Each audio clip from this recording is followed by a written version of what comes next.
serves as an independent consultant to global health and development organizations. Thank you so much, Sono, for being here with us. I wanted to start with the first question, where I know you will be asking our audience to imagine a scenario where climate and gender are linked. But first of all, I wanted to ask you about the link between climate and gender, which is, as I said, obvious, but sometimes given for granted. How can we explain that to our audience in a simpler way?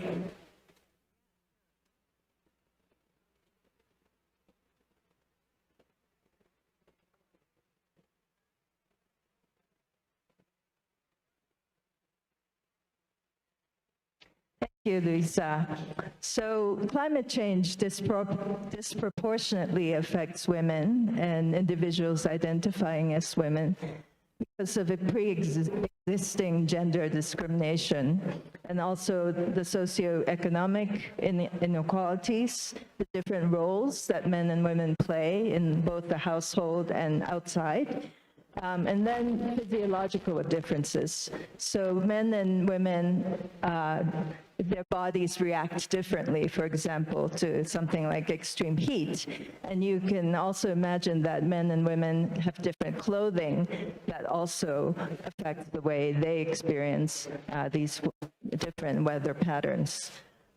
If we don't take a gender lens to climate adaptation, we really risk losing a lot of progress that we've made towards gender equity at this point. So if I may take all of you on a small imaginary journey, just to kind of experience, some of the things that women in many parts of the world are currently experiencing. So if it helps, please close your eyes and just come on this little journey with me.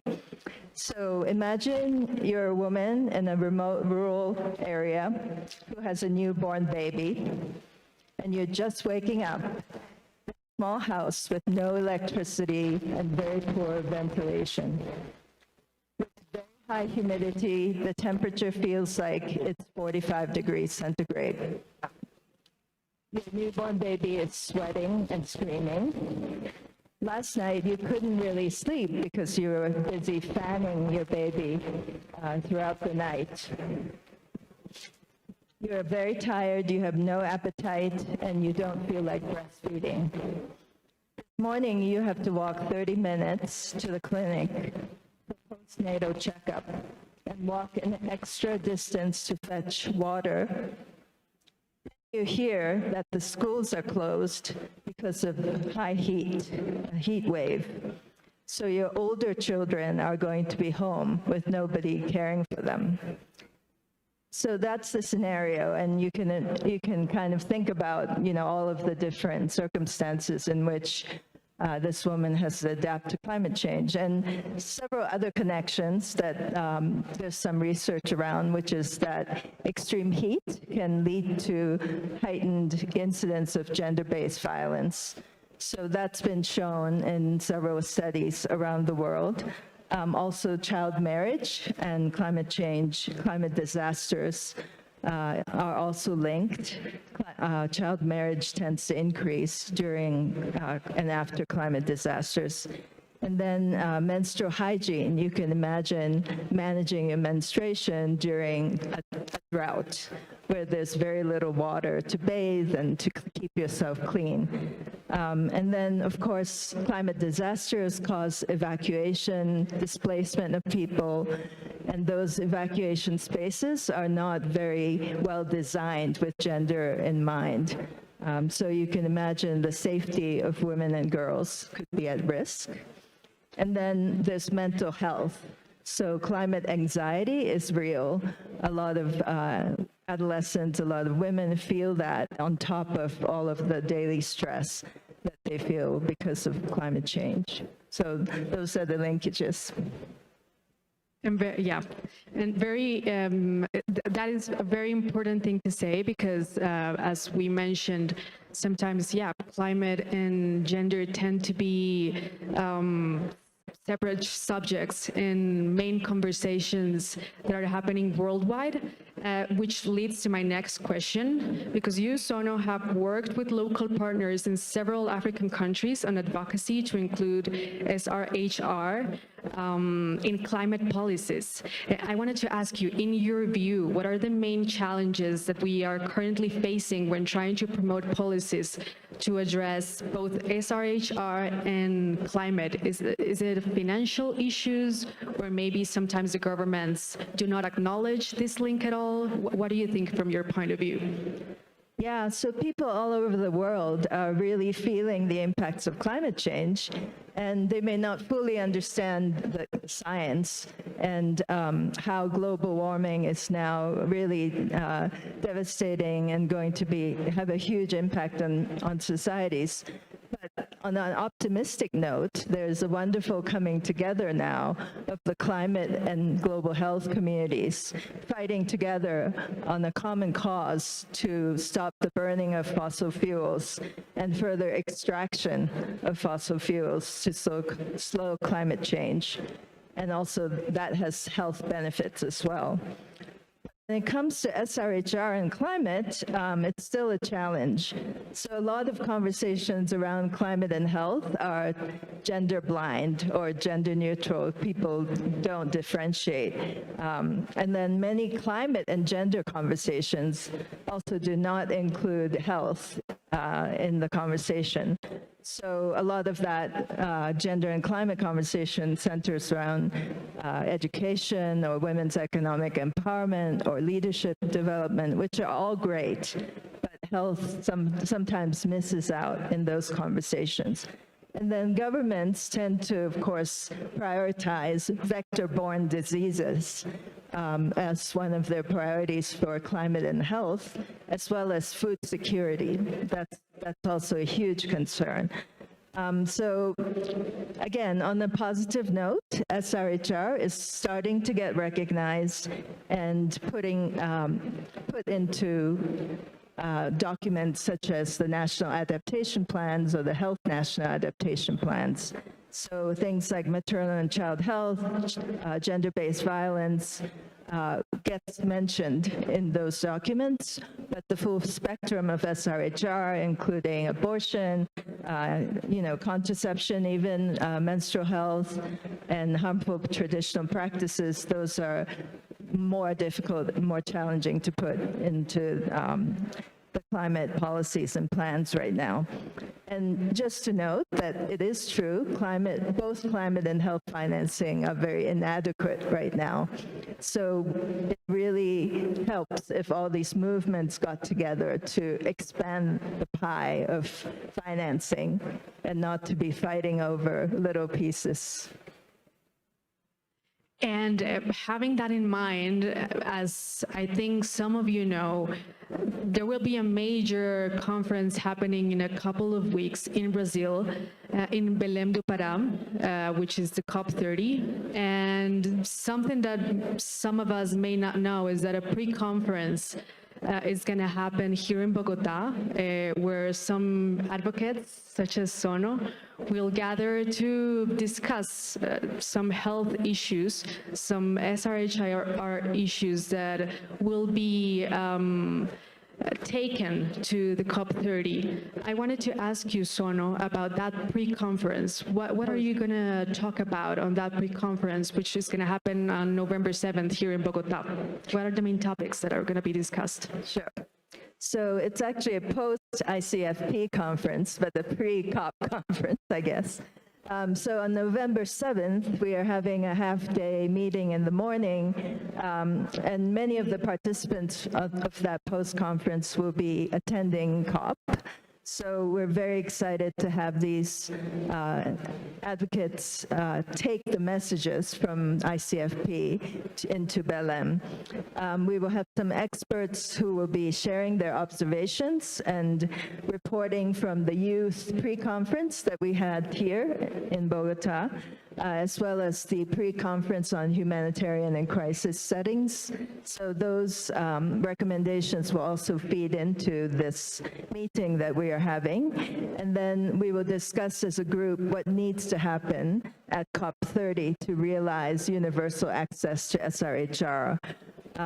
We will launch the Bogotá to Belém Declaration, which will be building upon the wonderful document that we already have from the UNFPA convening that happened in August, called the Brasilia Call to Action on Climate Justice, SRHR, Gender Equality, and Impacted Populations.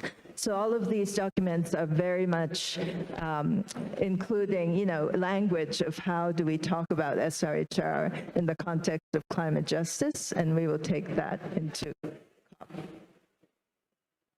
And I wanted to know as well, what recommendations do you have for our SRHR community that is gathering here in ICFP, both in terms of advocacy and collective action to prepare for COP30? What are your main recommendations for us to have and maybe to get the message out on why climate and gender are so important? Thank you for that question. So the headline for COP30 is the adoption of the global goal on adaptation. So we're really aiming to have that adopted, and there is a list of health indicators. There are 10 health indicators, of which 3 are SRHR related, and there are 6 others that are also sort of SRHR adjacent. So we really need to push for those indicators.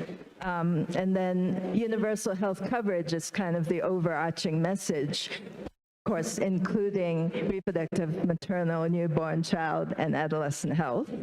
And then we always ask for gender disaggregated data when collecting information on these action plans. Now, there's another focus this time on COP30, which is the Gender Action Plan. And it's also called the Enhanced Lima Action Program. And this is a document that, women's advocates have been working on for many years, and it's a renewal 10-year plan. And so SRHR is currently embedded underneath the capacity building section, as well as women's unpaid work and gender-based violence. But these are negotiated documents, so we need to keep united and continue to push to make sure this language does not get removed. So friends from UNFPA, from UN Women, all of the wonderful Latin American activists are all going to be there pushing for that as well. And then finally, the Loss and Damage Fund is also going to be discussed and push for more money for that. So just to remember that an important part of climate activism is that if we all push together for a just transition to a green economy, then it has benefits for SRHR and gender equality as well. So we are all climate activists now. We need to all push together. Thanks. Well, thank you, Sona. We will definitely look up for the things that will be discussed in COP30 and the things that will be discussed in the pre-conference as well. Thank you so much for sharing with us your amazing work. And now I'm going to hand it over to our amazing FPNN reporter, Sofia Moncayo, who is also a member of Pro Familia, the host as well for ICFP, which is going to talk to us about a segment, a fabulous segment that she does, which is called Profa Minutos. So, Sofia, I'll give it up to you.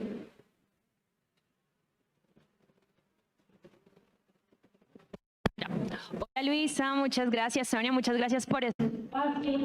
Good morning, Luisa.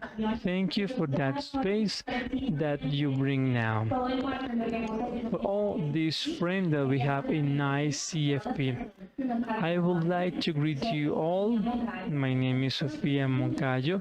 This is Profa Minutos, a segment where we're going to remember what has happened these days in this International Conference for Family planning.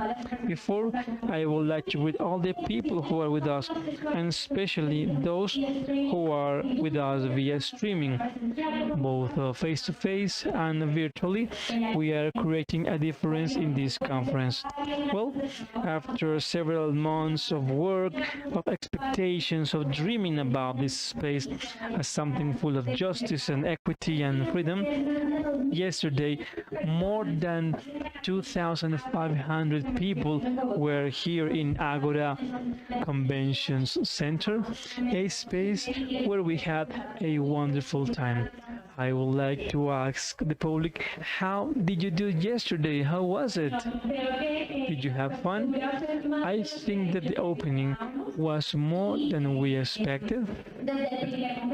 And since the first day, the energy was felt in every stand with all the projects, institutions and organizations brought this vision of how we can dream about a more fair country. Each stand, each path and every smile that we saw in Agora really is going to give us back our hope.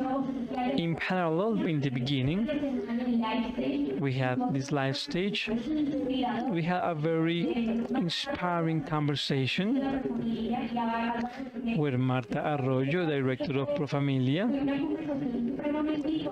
had a very interesting conversation on how this conference it's marking a before and an after in Latin America. This is the first time this convention comes to Latin America about the importance of youth in these spaces.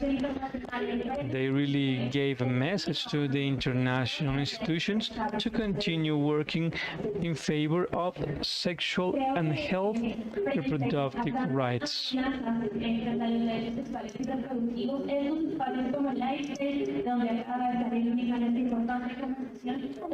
Spaces like this show us the importance of reaching every single place and saying we are here. We believe in collectivity. And I think that one of the most important moments of yesterday was the opening. I think that's a space where we can take some key things. First, that we have to be together to defend sexual and reproductive rights from different organizations. We send the message that the reply has to give hope. Children, LGBTI population. And I think here the women who are present in the public are going to agree with me. Present and future are of women. The message was clear in this opening, in this introduction. We had many women leading the path for these activities. Equity is not only a dream, it's something that happens every day. I think that the most important moment is that Colombia is now in the center of this opening, because the first day of our conference we closed with a dance and with all the essence that represent us. We had the beginning with the wonderful artists, with marimondas, cumbia, and music that really moves us.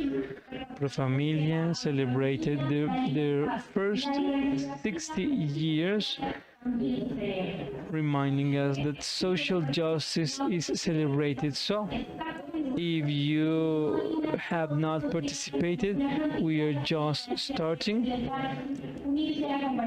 and we're going to have different events that will help you to connect.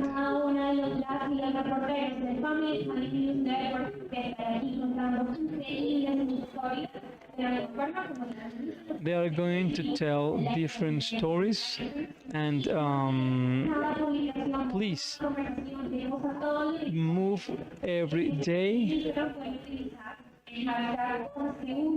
You can use the hashtag Voces que Unen, and please follow the ICFP social media. We're going to have more inspiring stories with different people, and we're going to tell you what's going on in the heart of the ICFP, because together we make history. Thank you very much.